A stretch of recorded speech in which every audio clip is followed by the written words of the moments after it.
Welcome everybody to this podcast, MedMinds Uncovered. Here at MMU, we strive to share the impactful stories of various medical professionals to change the world for the better. Hosted by Komobi, stay tuned to discover your inner potential. Hello everyone, welcome to my podcast where we navigate the lifestyle of medical professionals to inspire our upcoming youth generation. Today we are honored to have Dr. Manjunath Harlapur here joining us, a general cardiologist in the Bay Pines, Florida region who has been in practice for more than 2 decades. Thank you so much for joining us today, Dr. Harlapur. Thank you for having me. It's my pleasure. Could you give us a little bit more insight about how you started your medical journey? Sure. I did my medical school in India. After my medical school, I came here to do Masters in Public Health, and eventually I started medicine residency for 3 years, and eventually worked as a researcher for a few years, and then eventually joined cardiology fellowship program. Subsequently, I started practicing cardiology. Thank you so much for that story. I think it's very inspiring to see the work that it takes to become a medical professional. So to start us out, what are the most and least satisfying aspects of your work as a day-to-day general physician and cardiologist? Sure. To me, or basically when the patients get better from their illness and seeing the smile on their face, and also in a larger scale, you actually change their life and the lives around them. I think that's very satisfying to me. So leading back onto that question, what is your key driving motivation of why you aspire to be a healthcare professional? Because as we all know, there are benefits and drawbacks to each situation. So the main driving for me is that you're making a difference in somebody's life. I think that's most gratifying to me. There are some days that can be quite busy, but if you have a vision that you're going to make a difference in somebody's life, I think that is most rewarding experience that you can feel. I think it's very important that whatever you do, you want to do it with your own heart, right? Do you have any personal experiences that you've seen some doubts in your journey, you've wanted to go back, but there are certain ways that you know this is the right profession for you? Sure. When you start practicing medicine and being in this field for so many years, you always have those days when you feel that, is it the right thing to do? But over the course of time, you see the trend, and then talking to your colleagues and the mentors, that shapes your thought process. So, Dr. Harlapur, as you are specialized in cardiology, but it's not your main field, how did you decide on a specialty within cardiology? There are very different fields, so how did you decide on that specific one? Sure. So that is, one thing that I can share. My personal story is that my dad was a physician, but he died because of the heart disease. So sorry for your loss. Thank you. And also, believe it or not, the cardiac disease and the mortality related to cardiac illness is still one of the leading causes, and you can make a lot of changes, and then you can actually bring greater difference in the community. I think that's the best thing to look at. Thank you. That was a very insightful response. So when you mentioned cardiology and general cardiology, what exactly does this look like? So some of our listeners might not have key details of those aspects. Sure. So the cardiac illnesses, there are so many spectrum of diseases. As simple as everybody knows somebody getting heart attack, and then there are so many other illnesses like heart failure, when the heart is not able to squeeze enough blood to the body, and also there are conditions wherein the rhythm of the heart is affected, and also there's circulation issues to the body. So that is one of the good things about cardiology, that you can address many aspects related to the heart.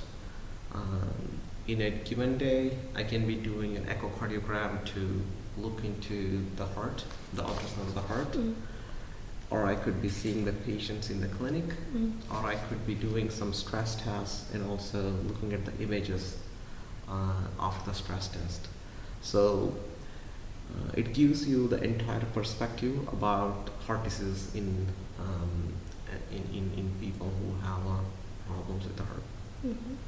As you mentioned an echocardiogram. Echocardiogram. Mm-hmm. So how has this technology and this advancing technology as we enter a more modern industry shaped your profession as a cardiologist and Sure. what you do on a day-to-day aspect? So the echocardiogram, I can tell you that is evolved. I can see the evolution in the last 15, 20 years. So now we have state-of-the-art technology, and also we can actually quantify and also look into the heart at a very depth level. This is going to change the way in which we address the cardiac disease. Mm-hmm. We can look into the heart functions, how the heart is functioning, and also we can look into the valve diseases, and also we can look into some of the changes that can happen way earlier stages, even before the patients feel symptoms. I think that's very rewarding. Wow. So this advancement technology, you're able to diagnose a patient even before they have symptoms.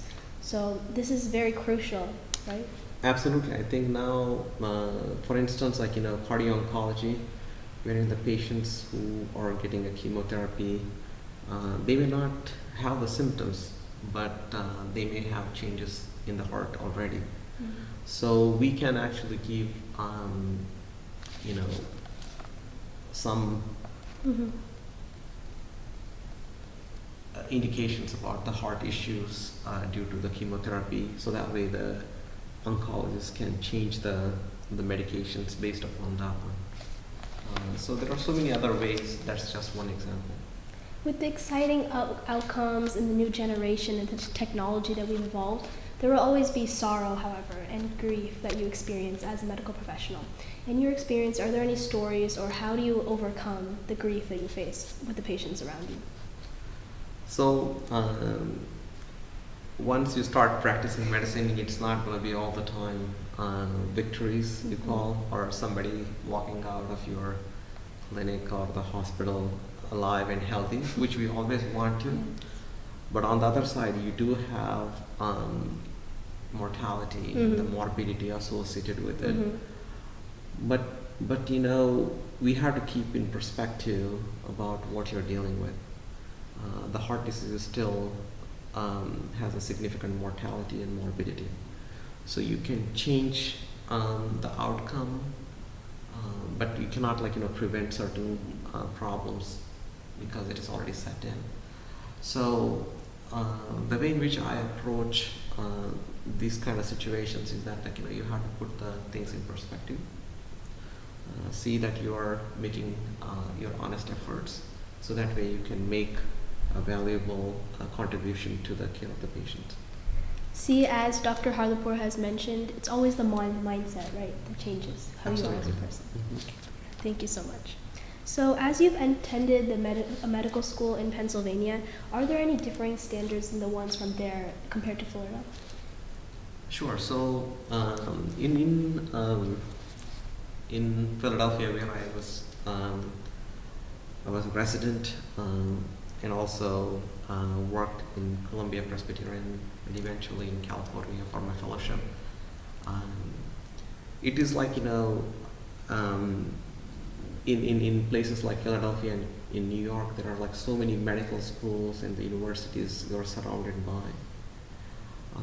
But having said that, even in Florida, right now with the technologies that we have, you can access to any kind of information that you need, just within your reach, in your palm of your hand. So I think that's incredibly, the technology is helping. Now you can actually see a presentation that is currently happening in New York City or in elsewhere in the world. For instance, London or in Japan, some greatest technologies. Wow, they're making global advancements now. Yes, that is definitely. So now you can actually see some of the um, actual cases that are being done elsewhere in the world. You can actually see sitting in Tampa, Florida. Mhm. I think that's how this technology has, evolved, and it helps to give you a better understanding how you take care of the patients. I think that's incredible. That's an amazing answer. Thank you so much for the insight. So, working in a Veterans Affairs system, obviously you work with the feds, you work with the government, right? Right. How would you describe certain aspects of this job? So one of the things for me working at a veterans hospital, it's very gratifying. You're first of all, you're contributing to the country, and the veterans have given a lot to this country. So taking care of them, it's also a great feeling, and you are part of the mission. Mhm. That's number one. And number two, um, for me, from my experience, the veterans have extreme regard for their physicians and the healthcare team because of the care that they are receiving. Number three, and the Veterans Health Administration has an integrated Mhm. medical record system, which makes it easier for us to go back, for instance, 4 or 5 years back, what the patient has received. Mhm. Those medical records are easily accessible. These are some of the things that I have come across, but there are so many other things. I really enjoy working at a veterans hospital. So, you have mentioned that the community and the patients around you are very grateful and it feels like a community. So, do you feel part of that community with the veterans? Absolutely, absolutely. One thing that I have noticed is as soon as you get into the system, you understand the problems they're going through. Mhm. And then you become part of the family there. You have you are a part of that mission. I think that is the best thing for me Mhm. to realize that. That's a very important part to touch on because wherever you go, community is more important. Absolutely. So, medical workers obviously lead a very interactive lifestyle, very demanding. Especially as a cardiologist, you have very life-risking situations where you have to go to the hospital and treat someone. So, how does this more demanding lifestyle and field compare to other careers that you could have done, and why did you specifically choose this one? So the medicine has its own advantages in terms of advantages and disadvantages, as you can imagine. But the way in which I look at it, I think taking care of people and helping them with their disease process, I think that's much more rewarding for me. So that's how I chose this one. Obviously, you have to find a balance between your professional life and your personal life. So that way you can have a sustenance in what you are trying to accomplish. Thank you so much. So, for any of our listeners out there who are currently in medical school or residency and have facing a tough time dealing with that balanced lifestyle, as you've commented on, do you have any tips or strategies that you personally undertaken? Sure, the most important thing I always tell my residents and fellows and the medical students is that go and then spend some time with Yes. the respective specialties that you want to do. Mhm. So that way you actually know first in hand. So that way it is not what you read, but you can actually go and see them what they do on a daily basis. So spending that kind of time, I think you will have a better understanding what you're looking for and whether you can fit into the job. Mhm. But obviously there are so many factors involved. But if you are dedicated and you want to do the best, I think you will be successful no matter where you go. Very important point.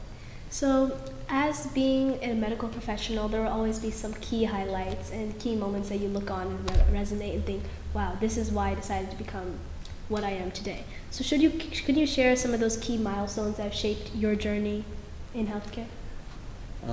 So the most important thing in my opinion is you have to be persistent. And there are going to be tough times you're going to have during the journey, but you have to wake up next day and then move on again and then wherever there is some kind of setbacks you have, you always have to ready to change and ready to learn every day. Overcoming those obstacles. Obstacles every day is a learning for you. You can be learning from your nurses, you can be learning from your medical students. There are so many things that you can learn, so you should be open for that. Open to change is amazing. Changes, absolutely. So can you discuss any ongoing initiatives and projects that are going along in your field, in the community? So right now in cardiology, the biggest thing is to prevent the heart disease and also detect the heart disease. So prevention right now, we are in an obesity epidemic and the diabetes epidemic. So the biggest thing I think right now we are interested and focused on is detecting, first of all, preventing something happening to your heart, and also detecting at an earlier stage. So that's how you have so many modalities, including echocardiogram, CT, coronary CT angiograms, and cardiac MRI. There are so many technologies that are coming up right now to help us with early detection as well. So you talk about CT and cardiac MRI. For our listeners out there, could you clarify, a little pinpoint what exactly that entails too? Sure. So the cardiac CT or the computerized tomogram, so they are basically to look into the arteries supplying the heart. So you can actually quantify how much of obstruction you have in the arteries. And also you can see some of the structures of the heart very well. For instance, cardiac MRI, it is very non-invasive. That means you don't have to do any kind of invasive procedures to look into the heart valves. And also you can quantify the heart function.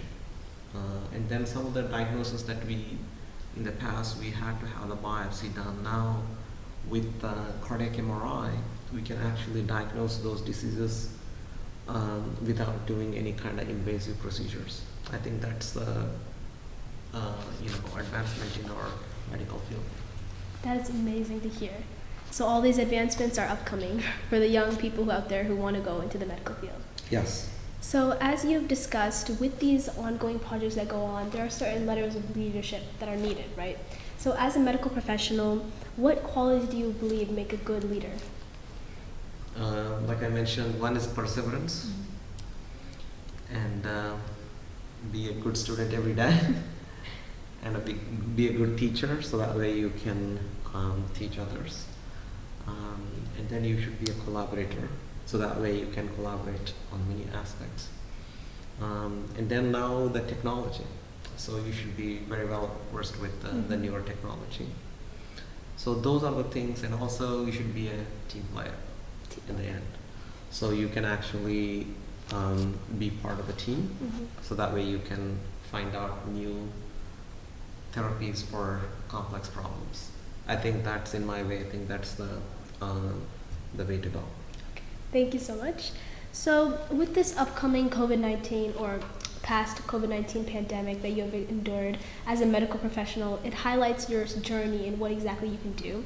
So how has this COVID-19 pandemic affected your work, and what lessons do you have out there if we ever have an upcoming pandemic for dealing through such a tough and challenging time that you have experienced? So as we all know, it's quite challenging during our COVID-19 pandemic time. So for me in cardiology, I think we changed a lot of things in terms of how we approach the patients.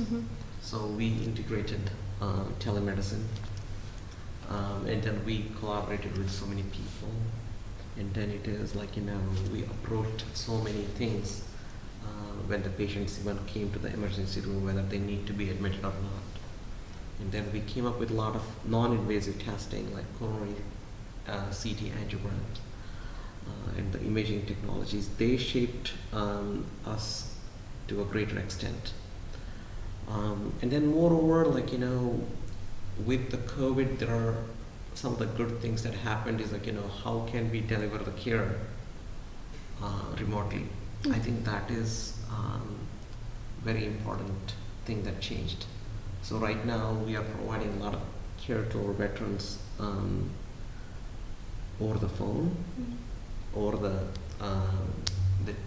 or the computers, the telemedicine. That is shaping our care to a lot of veterans who could not have come and seen us in person. So providing care online or virtually, does this entail being on call all the time as a doctor? Does this shift your hours or the responsibilities you entail to? So there are some limitations with the telemedicine because you're not next to the patient, right? So the thing that what has changed is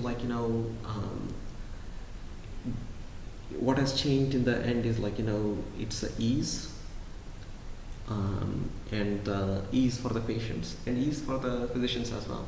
Sometimes the physicians can be going to different hospitals, so they can actually log into their computers in the other hospital and then they can still be able to do the clinics.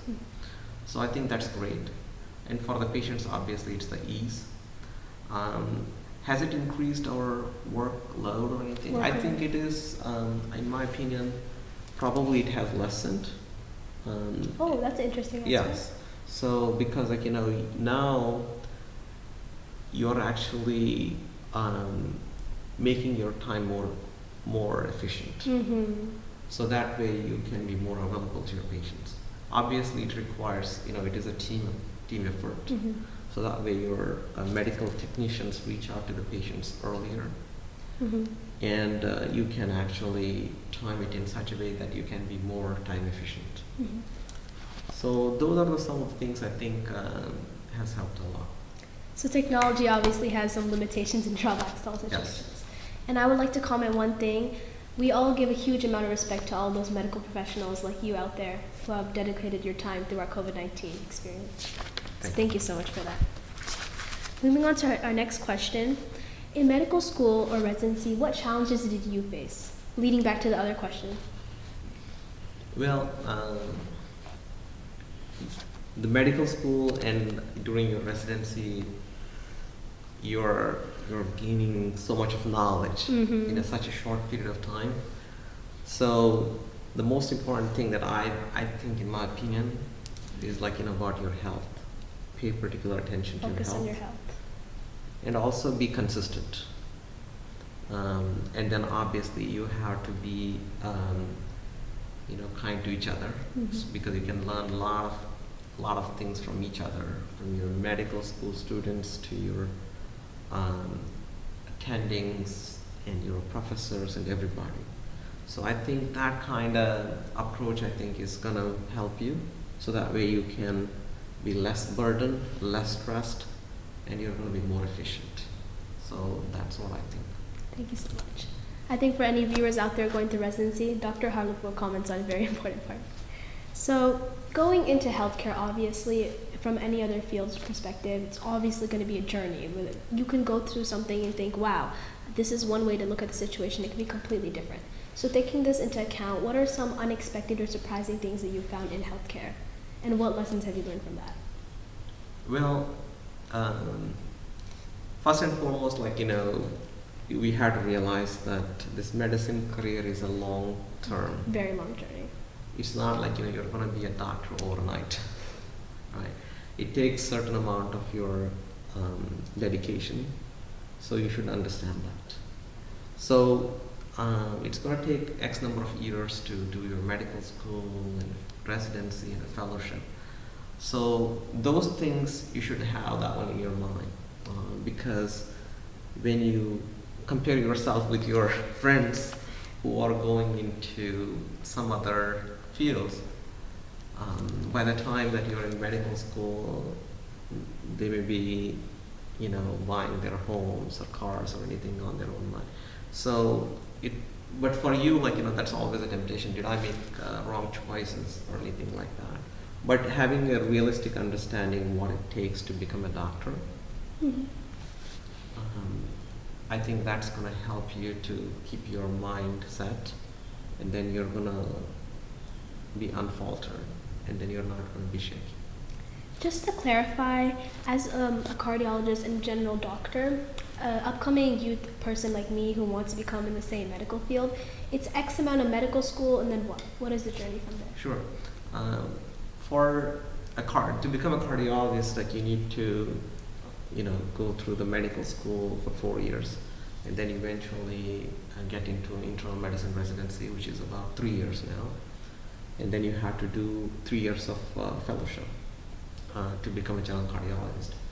Obviously, majority of the people right now, the fellows who are graduating, they tend to specialize further in interventional cardiology, imaging, heart failure, or rhythm subspecialties.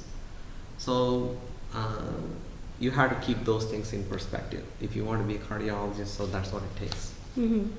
So another question I would like to pinpoint on is, working from families in a veterans healthcare system, obviously you have different cultures and different tactics that you have in healthcare. So what are different ways that you address these problems from different cultures? So I think the first and foremost that I really want you all to remember is that for the most of the time, if you pay particular attention to some of the beliefs that they have in particular culture, you can pretty much, get into their care very well.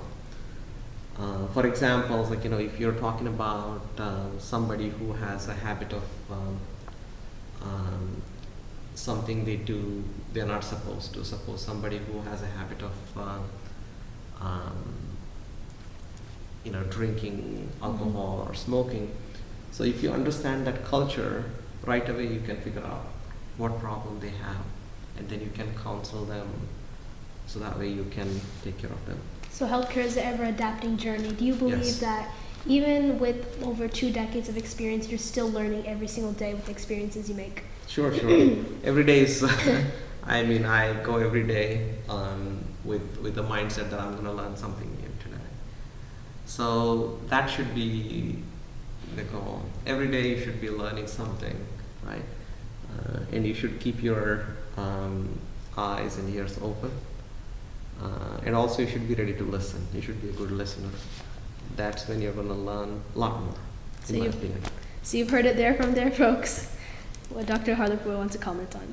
Okay, so how do you balance your career with other interests, like your children, family, other hobbies? Sure. So that's the one thing that is going to help you to sustain your journey in medical field. So for me, I feel that understanding what it takes to do my professional job, and then what is needed in my home. So I sort it out, and also I delegate some of the tasks, so that way I can spend quality time at work, so I don't get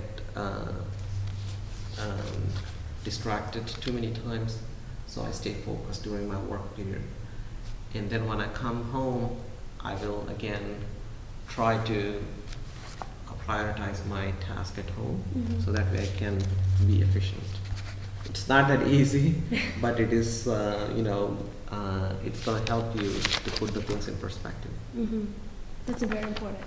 So as a doctor, not even as a doctor, as a young person itself, I know you're a foreign medical student. Well, you did your journey back in India and you came here.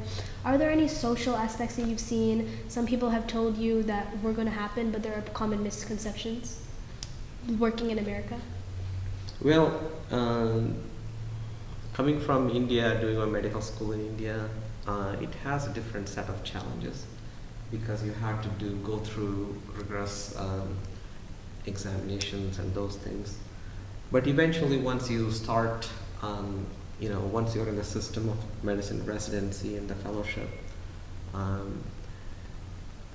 you can, if you're perseverant and you're staying focused on what you want to do, the sky's the limit. So that's what I have noticed. And it is end of the day how much you are ready to put into in your journey, that's gonna that much of reward you're gonna have. So what you put in, you receive. Definitely, because that is a simple rule. But in general, like there is a sense of how should I say, sense of reward system you're going to notice as you go along. So you worked hard, you may not be noticed right away, but over the course of time you're going to notice that, okay, well, I worked hard, I studied well, I interacted well, and I learned these things. This is going to be the things that you're going to learn all along. And then looking back at it right now, that's how I look at it. All those small things that I made some changes in my learning and my attitude, those things will be paid off eventually. I think it's very nice to see that you're caring for your patients, and that's one thing that keeps you motivated. Yes, definitely. So for those out there who want to, excuse me. So for those out there who want to pursue a career in medical field, but they're scared of the different things that they would encounter, or like the demanding work field, or the years that it takes, the limits from other things like hanging out with their friends or stuff like that, what would you recommend to keep them focused on the path? So first of all, you have to know what it takes to be a doctor, and the mission that you want to accomplish. And you should enjoy what you would like to do. Enjoy what you're doing. Yes. So I think those things are going to help you to stay focused, so that way you're not going to be distracted, because it's a long journey. But nevertheless, like, you should also know that it's rewarding. You're going to be stable. You'll be take care of your loved ones, and then also you have gratitude from the patients that you treat. So those are all the things that are going to help you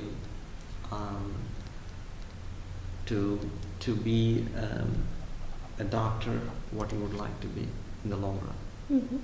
Thank you so much for that insight about your healthcare experience. So for the young ones out there who are watching this podcast and want to hear from the words for you, what do you feel are the most important skills or qualities that young people should focus on developing? Not whether if they want to go into healthcare, but as future entrepreneurs, future business leaders, our future generation of America. So in my opinion, I think your ethics is very important.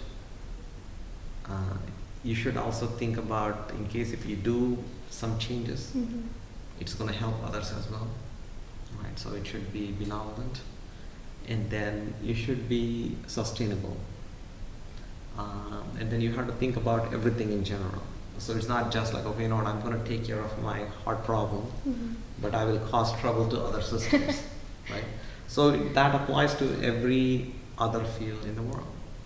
So if you make some changes, I think you have to see whether it's going to affect in a negative way to somebody else. So I think that's what you should think about it. And obviously, you need to be a team player, and you should remember the longer mission that you are helping our people. I think those are the things that I would like to bring to attention. In any aspect, in any aspect of a situation, do you feel like it's more important to be knowledgeable or devoted?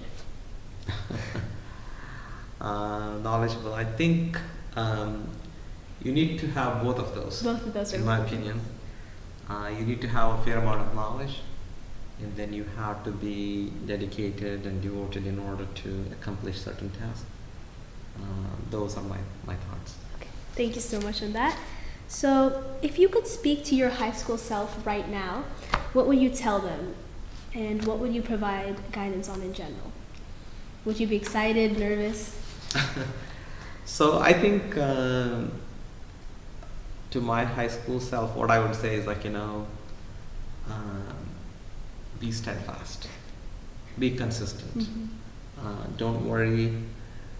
There are going to be all sorts of setbacks you may have, but keep going. Mm-hmm. I think that's what's the most important thing. And also I would like to tell myself that I should take care of my health, enjoy what I do. Mm-hmm. So those are the things. You can't give back if you focus on your health. You have to focus on yourself first. Absolutely. So what advice would you give for those out there who want to pursue cardiology, just like you, going through the same path? So for those who are becoming cardiologists, like, my main thing is, like, be a good doctor first. Okay, so be a, go to, study well, take care of the patients very well, and be an outstanding physician first, and then apply for cardiology. And the cardiology, you should know that it is one part of the entire organ system. So I would like you to be a good doctor of the whole body, then address the heart disease. Then just the individual. Then you're going to become an excellent cardiologist. So going through cardiology, what are some ways, not even in general, as growing up in this generation, maybe on your own with other advice from your parents or something, what are some ways that you personally deal with stress or cope with different stress mechanisms? So the first and foremost, I think, is, like, having good routine. Mm-hmm. So you should, your sleep and your food intake, and also to some extent you have to have a time set for meditation. That's going to help you. Meditation is very important. Yes, and then exercise. So those are the things that can help you to alleviate your stress. That's going to help you to stay focused on in your mission. Okay, thank you so much. So my personal definition of success might be getting A+ on my exam the next day. Yours might be saving someone from dying of a health disease. So what is your personal definition of success in this world today? And how has your definition evolved over time, starting from a young medical student back in India to a professional as you are today? So success, in my opinion, I think is, like,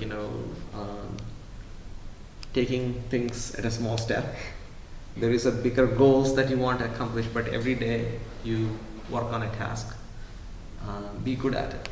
Mm-hmm. Okay, so those are, I think, the small tasks that you accomplish in a successful way, in a longer period of time. I think that's going to make you more successful. Okay. So every day, every step of the way, you do what you're good at. I think that's my message. You heard it there, folks. Okay, so thank you so much, Dr. Harlapur, for the time that you've had with us today. Your work as a cardiologist is very beneficial for society today, and taking the time to speak with us is very important in our upcoming generation. So is there any last remarks you would like to give us? Well, I wish you best of luck, first of all. Thank you for inviting. And then, it's there is a huge need for the doctors out there. So be ready for that. And then, you have to remember one thing: sky's the limit. Mm-hmm. Stay focused, and best of luck. I hope all you young people out there take the advice of Dr. Harlapur, very meaningful to what you're applying to today, and stay tuned for more episodes that come out. Thank you so much for the time. It was a pleasure speaking with you. Nice meeting you. Bye.